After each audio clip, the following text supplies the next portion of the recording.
Sa panahon ngayon, kinakailangan na maging matalino at maging mapanuri sa pagpili ng magiging leader ng inyong lalawigan. Karapat-dapat nga bang piliin mo ang isang leader na wala namang ginawa, kundi ang mangurakot lamang, o ang isang leader na handang gawin lahat, handang magsakripisyo para sa kinakailangan ng mga mamamayan o ng mga nangangailangan?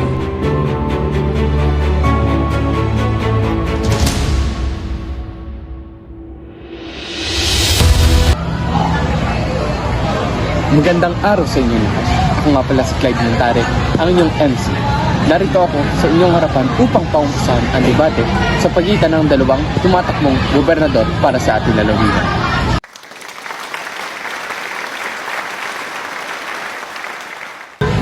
Ngayon ay inaya ko rito si Mr.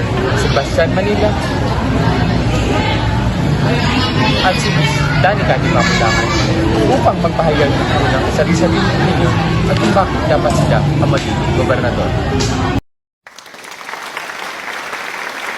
Magandang umaga sa inyong lahat. Ako si Sebastian Matibag, tumatakbo bilang gobyerno ng ating lalawigan. Una sa lahat, bakit ako ang karapat-dapat na iboto sa darating na halalan? Dahil one call away lamang ako, handang siguraduhin ang ikabubuti nyo at kaligtasan nyo. Muli, matuto tayong kumilatis ng ating iboboto para sa ating bayan. Walang kurap, walang mga animalya sa ating bayan. Muli, ako si Sebastian Matibag, numero 1 sa balota. Magandang araw sa inyo lahat. Narito sa harap ninyong lahat ang babaeng tapat, sigurado at maaasahan. Ngunit sino nga ba ako? Ako nga po pala si Danica Di Mapulangan, numero 2 sa balota. Una sa lahat, bakit nga ba ako tumakbo bilang isang gobernadora?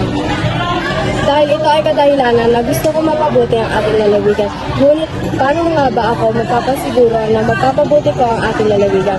Una sa lahat ay labamparan ko ang aking tungkulin na tapat at mabuti.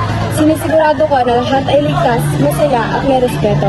Muli ako si Danica Di Mapulangan, numero 2 sa balota. Igo mo na yan.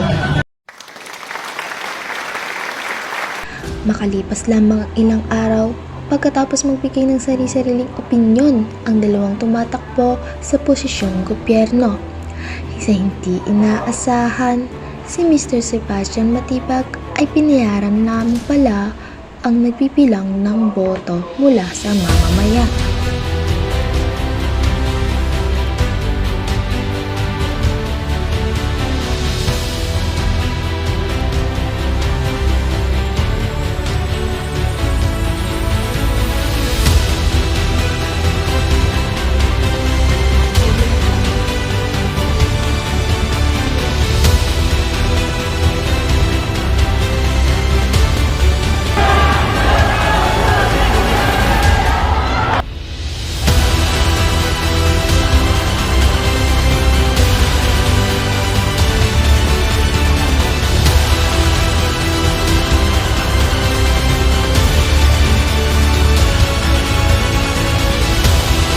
Say no to red flag.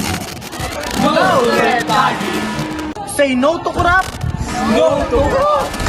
Huwag mong ugaliin man lamang kung ayaw mo basta lamang. Huwag kang man lamang!